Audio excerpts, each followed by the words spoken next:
getting at. See, the power of choice has to be stronger than the power of desire. Our logic has to trump our emotions. The I need to part of our brains, wherever that is, it needs to be stronger than the I want to part of our brains.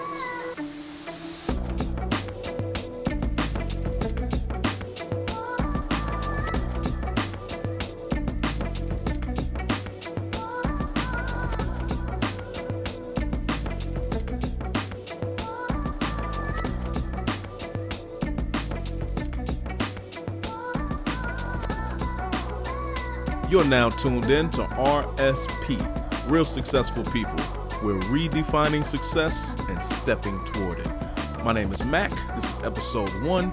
The topic for today's conversation is the drug we are all addicted to. The drug we are all addicted to. I hate to be the one to break it to you, but yes, we are all addicts. There's a certain drug or rather a certain category of drugs that we are all addicted to. We have to overcome these addictions because it's in between us and that level of success and achievement we want to get to. But first, let's start with the RSP. The RSP. So with this section, this is where we highlight an everyday success story. Whether it be someone from the present, someone from the past, someone from my own neighborhood, my own walk of life. This is where we can actually reach out and touch someone's story and, eat the watermelon, spit the seeds, take out what we need to learn about success and ultimately apply part of their experience, part of what they went through, part of what they learned, what we learned from them to our own journey. So today's RSP is Kent Clothier. I hope I'm not butchering his name. It's Clothier, Clothier. We're going to call him Kent Clothier. So Kent, at 17 years old, he started working with his father in the grocery business. And what they would do is they'd buy truckloads of goods in one market and sell them to another. Kent's story is just amazing. So he and his father and their business, they sold wholesale groceries, right? And it started to grow exponentially. And as a matter of fact, after developing a name and a network, they decided that instead of buying first, they would go to the people, the buyers first. They would go to wholesale buyers and they would ask them what they needed. Then he would go buy what they needed and sell it to them. So it's a lot, of course that involves a lot less risk than buying first and then finding someone in need. And that's actually called reverse wholesaling. So he would reverse wholesale grocery goods, products. This is where you line up the demand and then you source the product. So by the time Kent was 30 years old, their business brought in $2 billion of yearly revenue. He was on cloud 9, but as most stories go, his life took a turn and his life changed drastically. From what I gathered, it seems like all of a sudden. Clothier got into a dispute with some of his partners and he walked away from the business. And when he did, he actually had $1 million to his name. So you would think with $1 million and 13 years of experience in this business, a guy like that should be able to land on his feet. But this wasn't the case. 18 months after leaving that company, Kent had a mere $5,000 to his name. Now, just because some of us could use $5,000 does not mean that that's a lot of money, especially when you don't have the promise of a consistent salary. You don't know where your money is going to come from on a day-to-day, year-to-year basis. And that's the situation that Kent found himself in. And so he's there. He has no clue what to do next. So as the story goes, one night he was up late and he caught an infomercial about real estate. More specifically, it was about wholesaling properties. Wholesaling was his lane. His ears perked up. So he purchases this program that he saw in the infomercial, and when it arrived, he got access to it. He started to study day and night. I mean, after all, his well-being was on the line. Now, within the first month, this is incredible. Within the first month of him purchasing this program, he began to apply what he was studying, and by the end of that month, Kent Clothier was holding a check for $8,000. Now, that's not quite $1 million, yet it was still priceless because he now had control over his own decisions, his own schedule, and his workload. A lot of us are aiming for that type of control over our lives. He went on to create a system. Now he begins to get innovative.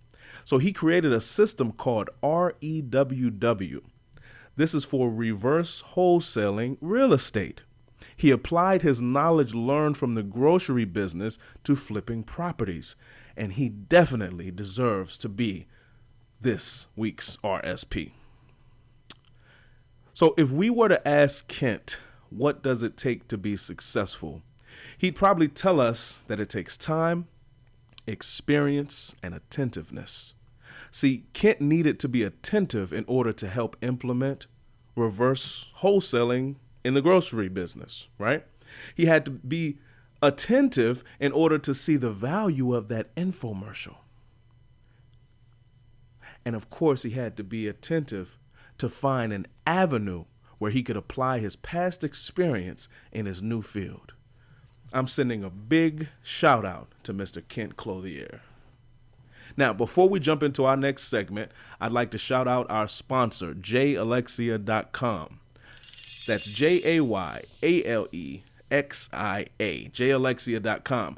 The JAlexia Superstore features a vast lineup of amazing products, from beautiful categories such as home decor, candles, vases, and accents, garden, perfume for women, and cologne for men, to other categories such as kitchen, automobile, household items, and electronics, and so much more. At JAlexia, you will find the perfect gift every time.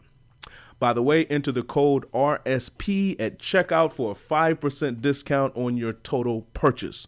Once again, enter the code RSP at checkout for a 5% discount on your total purchase. Shop JAlexia.com. Find the perfect gift every time. Now, let me mind my business. I have an article here from the site psychalive.org, and it's related to our topic, the drug we're all addicted to. The article is called "Self-Control May Be a Key Factor to Success." I want to go through this article before I reveal what that drug is that we're addicted to. The age-old expression, I quote, "The age-old expression, 'good things come to those who wait,' seems to hold true even in scientific research." Walter Mischel, a professor of psychology, currently at Columbia University, he's the focal point of this article. In the late 1960s, Mischel conducted research at the Bing Nursery School on the Stanford campus, where he was a professor at the time, on over 600 children in order to identify mental processes that allow certain individuals to delay gratification. So what he's researching, in other words, is, there's a certain anxiety that we all experience when we really want to do something, when we really want to have something.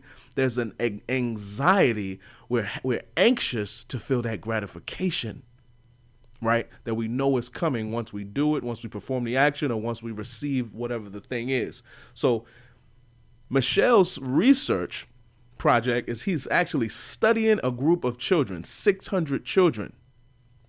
And he's focusing on the mental processes involved when you're delaying that gratification. You know how good it's going to feel, but you wait. You wait it out. The children were left in a room with a tray of treats and told that if they waited just a little bit longer while the researchers stepped out, that they would be rewarded with 2 treats instead of 1.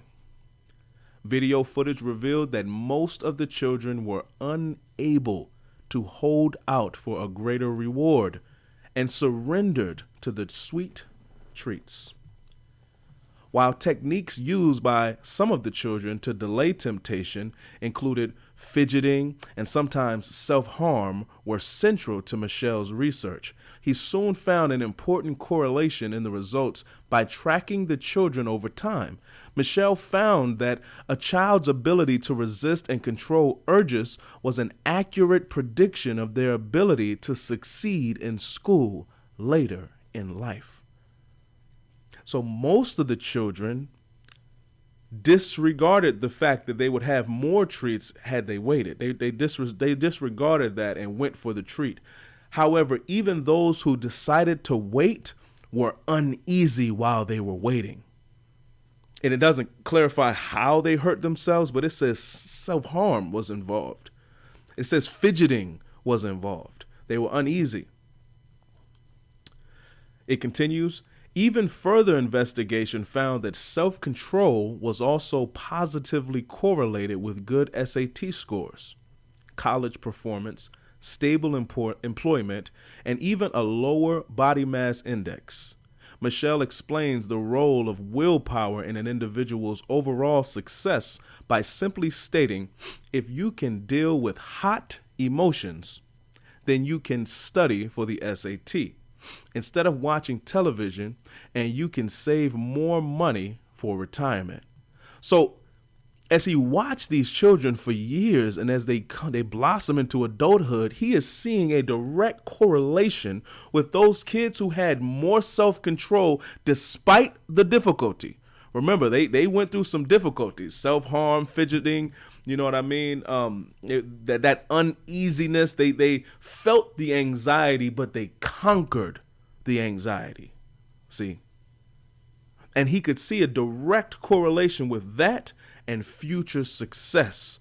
As early as high school, early adulthood, seniors, juniors in high schools, excelling at the SAT, and then into young adulthood where he's seeing they have lower body mass index, and he goes through their whole lives and he's saying they're actually saving for retirement at better rates than those who exhibited poor self-control in childhood. So what does that tell you about the discipline we should be receiving as kids and giving to our kids, right?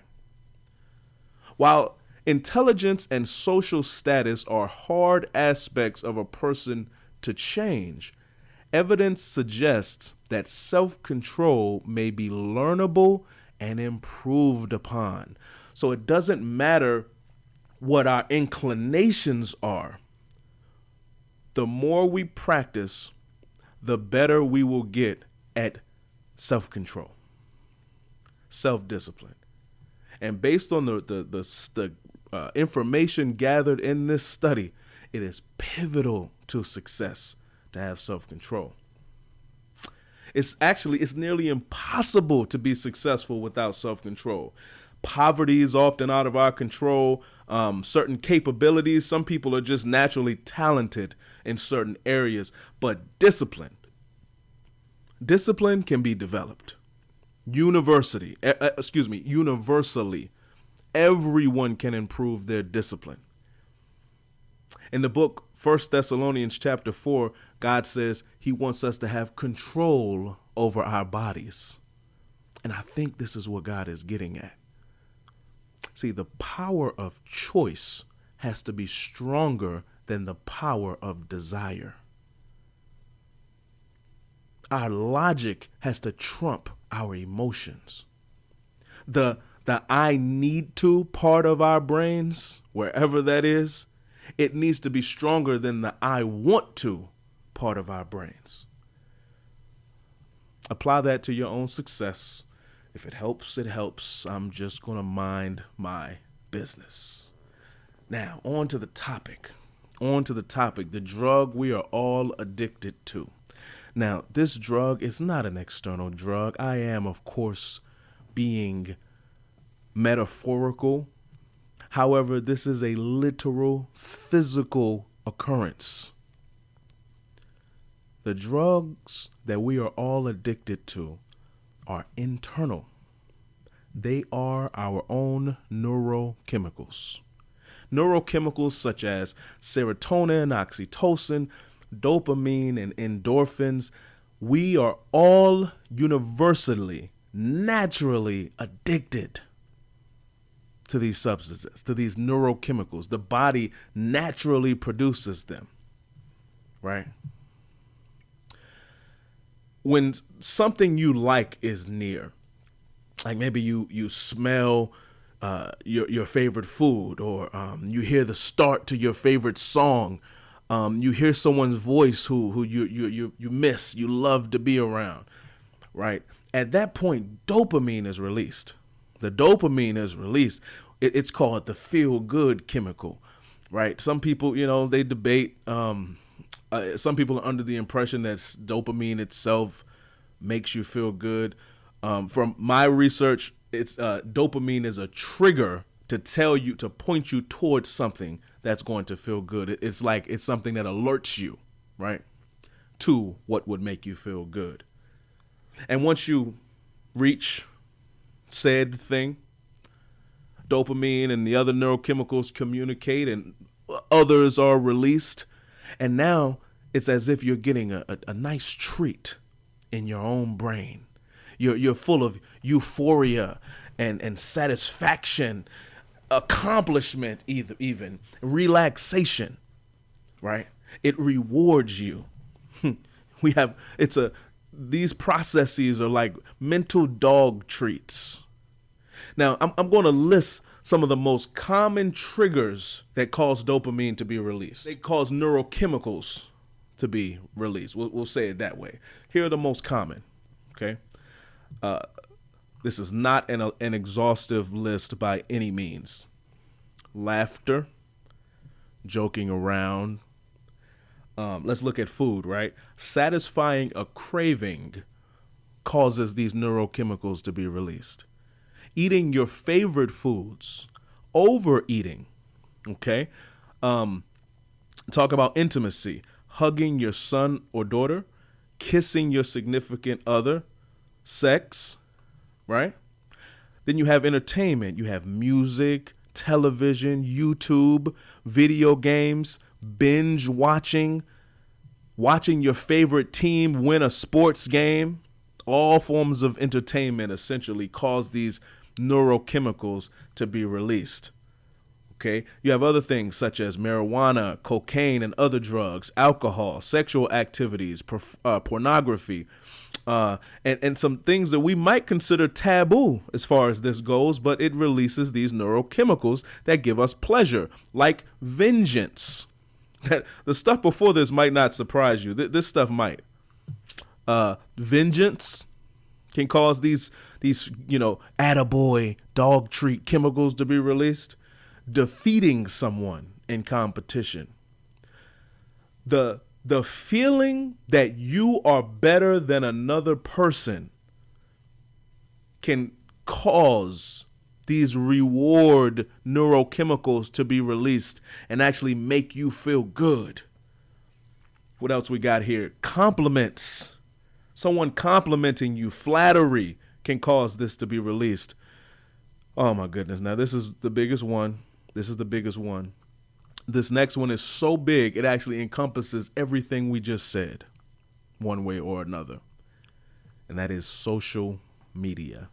Social media in 2020 is by far the biggest cause of these feel-good chemicals, neurochemicals being released, by far. You know what I mean? When you're taking pictures in anticipation of posting those pictures on your social media page, dopamine is released and you're anxious. Remember those kids that couldn't wait? They were just excited in that experience, in that experiment rather. And then when they actually get the treat, in this case, the treat is likes, follows, retweets, reblogs if you're on Tumblr. Now those other neurochemicals, the serotonin, right, the happy chemical, that's released. The oxytocin, endorphins kick in. So why is this important? What in the world does this neurochemical thing? What does this have to do with success? Well, in and of themselves, everything on this list is not bad. In and of themselves, some of these things are okay. Some of these things are okay. I mean, you have to eat. What's wrong with eating your favorite food or listening to your favorite song or watching videos on YouTube, hugging and kissing your family members? These things are not all bad in and of themselves. The problem is, because we love the feeling that those neurochemicals give us, we actually train ourselves to be addicted to these things here, so that the more we do these things, the better we feel. And when we're not doing one or more of these things, we feel miserable and we are unproductive. Now that's a problem. That's a problem because just like you and I are able to break this down, imagine how much research is done on this very subject. We only looked at one research study. Imagine the hundreds of researchers out there who have investigated this, right? You know good and well that advertisers are aware of these numbers. They're aware of these processes that take place in our minds. And so their goal is, one way or another, they want us to be engaged in these activities that are going to cause us to release these neurochemicals so we're feeling good and we're feeling happy and we're relaxed. So if we're constantly in that state, they're constantly making money. Here's the problem. So things that we should be doing in order to better ourselves and get closer to success and keep up on that journey, those things become boring. Important things we need to do in our lives become second place. They're on the back burner. They become low dopamine behaviors, right? Things such as study and research. Studying gets very boring when you're used to doing all those other things on the list and much more. Reading, cleaning. See, even when we read on our phones, there's lights, there's commercials. You know, a still light, a still image on your phone still has those flickering lights, and so it's still affecting your brain where in places that a book would not. Cleaning, getting in shape, cooking healthy meals, and planning out your future. All of these things become low neurological behavior, low neurochemical behavior, because we are all in the middle of the fun category. Social media, along with advertisement, along with our poor habits, and our addiction, have caused us to be lazy in some better areas, some areas that would be better for our lives. And so I'm not going to just leave you there. I'm going to tell you my opinion on how to deal with it. I won't get too specific, but basically we need a detox. We need a detox because, like I said before, it's not that all this stuff is bad for you, but we need self-control. Everyone. See, this neurochemical process that we just talked about, it doesn't care about race, creed, age. It doesn't care about social status. It doesn't care about your intellect. These are things that we all have to look out for, because if we're not careful, we can get ourselves into a very bad predicament. And many of us are in bad predicaments. The problem is we don't like to sit quiet and think. But some of our best ideas come when we turn these things off. Right? or when we use these things for our benefit when it comes to success. We can watch something good on television that will encourage better habits in our lives. Right? There's nothing wrong. Sitting and talking with family and friends. There's nothing wrong with that. That's intimate. That's, receiving and expressing love. That's fulfilling. Those activities can cause the release of these neurochemicals as well. And there's nothing wrong with that. The bottom line is we must have self-control. And so to get that, we have to start detoxing, detox once a week, detox for a whole 3 days to get started, and then schedule out times. And we can actually train our brains to release neurochemicals just like you train a dog. Anyone who's had a pet dog, right?